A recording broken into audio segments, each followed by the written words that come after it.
नमस्कार आप सभी को। आज मैं फिर आप लोगों के बीच एक बहुत महत्वपूर्ण जानकारी लेके आया हूं। आशा है कि आप सभी को ये वीडियो पसंद आ रहा होगा। तो आज हम लोग बात कर रहे हैं किस में, तो आज हम लोग बात कर रहे हैं, हमारा ही एक सब्जेक्ट होता है ज्योग्राफी। ज्योग्राफी मतलब हो भूगोल।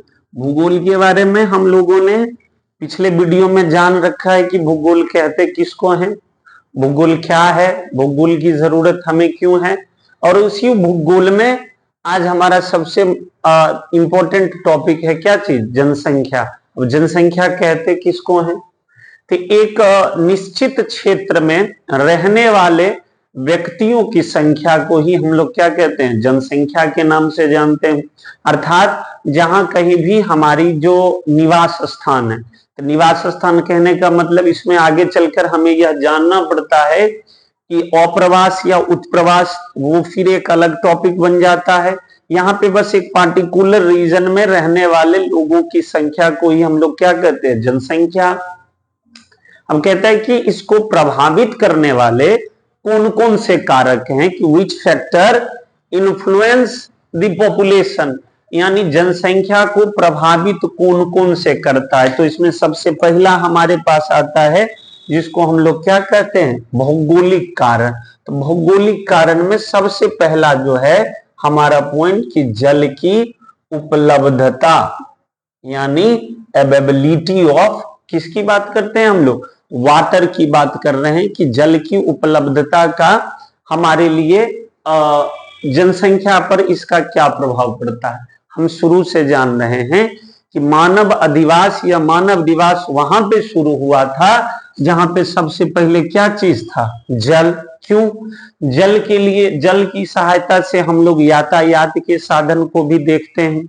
जल हमारे हर एक काम में, सुबह सोने से जगने के बाद और रात में सोने से पहले लगभग ऐसे सारे काम होते हैं हो जहां पे हमें किसकी जरूरत पड़ती है, जल की जरूरत पड़ती है। अर्थात खाना खाने, नहाने, कपड़ा धोने, फसलों की सिंचाई के लिए। अब आइए बड़े पैमाने पर जब हाइड्रो इलेक्ट्रिसिटी यानी पनबिजली तैयार किया जाता है, वहां पे भी हमें क्या होता है, जल की जरूरत पड़ती है। तो इस जल में जो हमारे पास टोटल साफ और फ्रेश जल है कितना प्रतिशत, 3%। अब इस 3% में वो सारा शामिल है, नदी भी है, रेन भी है, आइसबर्ग भी है, तो ये सारे के सारे इसी में भी आता है। और अंडरग्राउंड वाटर तो मात्र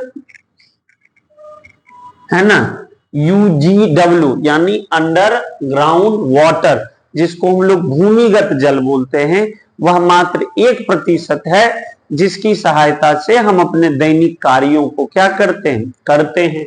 दूसरा, इसी भौगोलिक कारण में हम लोग लेते हैं किसका, तो इसका नेक्स्ट पॉइंट है वो स्थलाकृति। स्थलाकृति मतलब हो लैंडस्केप। कहने का मतलब हमारे इस पूरे ग्लोब को अगर हम लोग बात करें तो ये हमारे पास भी क्या है, ये हमारे पास भी ग्लोब है। अब इस ग्लोब में अगर हम लोग देखें तो इसके 75% जो ये नीला कलर जो हमें दिखाई दे रहा है, ये नीला कलर पूरी तरह से हमारे पास क्या है, पानी है। लेकिन इसके अलावे जो ये हमारे दिख रहे हैं, इसको हमने 7 महाद्वीप में बांट रखा है। अब रही बात कि इन महाद्वीपों में जैसे हम लोग बात करते हैं एशिया, तो एशिया महादेश में अब कई सारे, लगभग एशिया महादेश में 59.1 पॉपुलेशन यानी सबसे ज्यादा जनसंख्या अभी किसी महादेश का है, तो वो किसका है, एशिया महादेश की।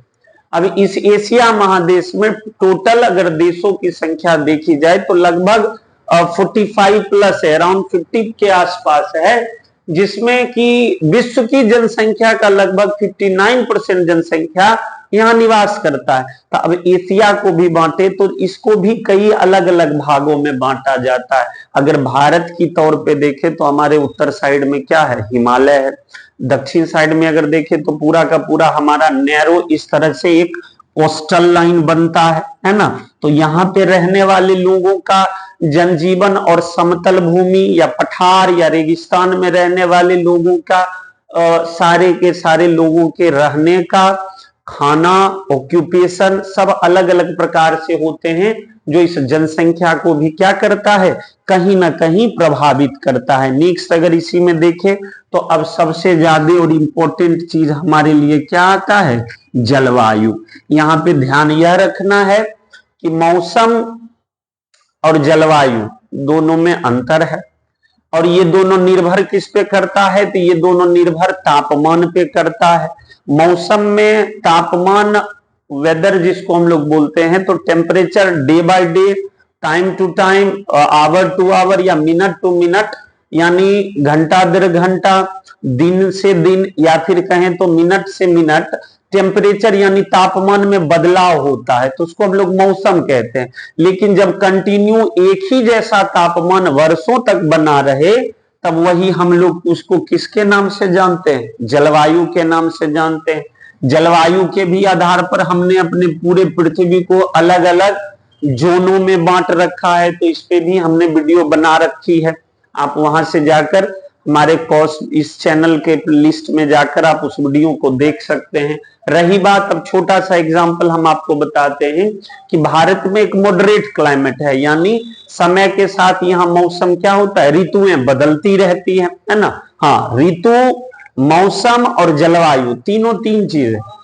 मौसम मिनट टू मिनट बदलने वाला है, ऋतु एक थोड़ा सा लंबे पीरियड यानी 3 से 4 महीने के अंतराल में जब तापमान बदलता है, और जलवायु जब 20 से 25 साल लग जाते हैं लगभग तापमान के बदलाव में, तब हम लोग वहां उसकी क्या बोलते हैं, जलवायु बोलते हैं। अगर बात करें यहाँ पे, तो जैसे रेगिस्तान में, तो रेगिस्तान में गर्मी भी अत्यधिक पड़ती है, और दिन के समय जैसे ग्रीष्म ऋतु की बात करें तो दिन वहां पे अत्यधिक गर्म होता है, लेकिन रात क्या होता है, वो बनिस्पत ठंडा होता है।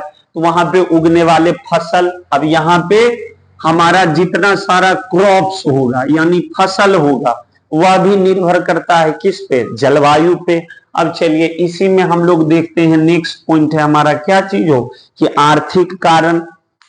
अब आर्थिक कारण में अगर हम लोग देखें तो आर्थिक कारण भी सबसे पहला है हो, इस आर्थिक कारण, अर्थ मतलब रुपया नहीं तो पैसा। ये पूरा का पूरा जो हमारा सिस्टम चल रहा है, ये पूरा का पूरा देश चल रहा है, ये पूरी की पूरी अर्थव्यवस्था चल रही है, इसका कहीं ना कहीं चलने का मेन एक ही कारण है, और वो क्या चीज है, अर्थ। आर्थिक जो एक शब्द बना है, इस अर्थ से बना है, तो अर्थ का हिंदी ही होता है हो रुपया नहीं तो पैसा। तो ये कहां से आता है, तो कहता है आर्थिक कारण में, कहता है कि खनिज संपदा, है ना, कि हमारे पास खनिज का भी एक बहुत बड़ा स्रोत है, जिसके आधार पर अब खनिज को भी अगर हम लोग देखें तो उपलब्धता के हिसाब से इसको हम लोग देखें तो नवीकरणीय और अनवीकरणीय संसाधन में हमने बांट रखा है, कि वैसा कोई रिसोर्सेस या संसाधन जिससे कोई दूसरे चीजों को बनाया जाता है या ट्रांसफर किया जाता है, अन्य रूपों में उसे ढाला जाता है, वही हमारा क्या कहलाता है, खनिज। अब इसी में हम लोग आगे धात्विक और अधात्विक के बारे में पढ़ेंगे, इसी को हम लोग नवीकरणीय और अनवीकरणीय के रूप में पढ़ते हैं। कई सारे ऐसे हमारे पास शहर भी हैं जो हमें एज ए आर्थिक शहर के नाम से जाना जाता है। एज ए अगर हम लोग बात करें बगल में ही झारखंड, तो झारखंड क्या है, तो झारखंड में कोयला का बहुत बड़ा भंडार है, तो यहां से वो सारी चीजें हमारे पास आती है। नेक्स्ट इसमें देखें तो आता है आपका हो औद्योगिक या औद्योगिकरण, कई सारे शहरों में कच्चे माल यानी इसी खनिज संसाधन के आधार पर अब उद्योगों की स्थापना भी की गई है, जिससे जनसंख्या, अब यहाँ पे आदमी अगर उद्योग है तो आदमी काम करने के लिए आएगा, वहां पे रहेगा, वहां की सारी इकोनॉमी उसके इर्द गिर्द क्या होते रहती है, घूमते रहती है। और लास्ट हमारा पॉइंट है वो सामाजिक और सांस्कृतिक कारण। एज ए मनुष्य एक सोशल एनिमल है, जिसे हम लोग सामाजिक प्राणी के नाम से भी जानते हैं, है ना। और जिस समाज में हम लोग रह रहे हैं, उस समाज में हर एक व्यक्ति कहीं ना कहीं एक दूसरे से क्या हुआ है, जुड़ा हुआ है। या तो कोई व्यक्ति अपनी सेवा देके पैसे को, कोई सेवा देके इनकम कर रहा है, कहने का मतलब है जिस शिक्षक हम अपनी सेवा देते हैं, हम अपनी सर्विस देते हैं, बदले में उसी से हमारा क्या होता है, इनकम चलता है। संस्कृति की बात करें तो समाज के कई सारे ऐसे वर्ग हैं जो अभी भी अपने पुराने रीति रिवाजों या परंपराओं के हिसाब से अपने जीविकोपार्जन कर रहे हैं। अभी तक ग्रामीण परिवेश में अगर देखा जाए तो उन्हीं सारी चीजों से हमारा जनसंख्या प्रभावित भी होता है। अब रही बात कि ग्रामीण क्षेत्रों में कार्यों की कमी के कारण लोग अब कहाँ पलायन हो रहे हैं, तो शहरों में पलायन हो रहे हैं। तो यह भी जनसंख्या के को प्रभावित करने वाले कई सारे कारण हैं। तो आज के लिए इतना ही। अब हम लोग फिर अगले वीडियो में मिलेंगे, तब तक के लिए धन्यवाद।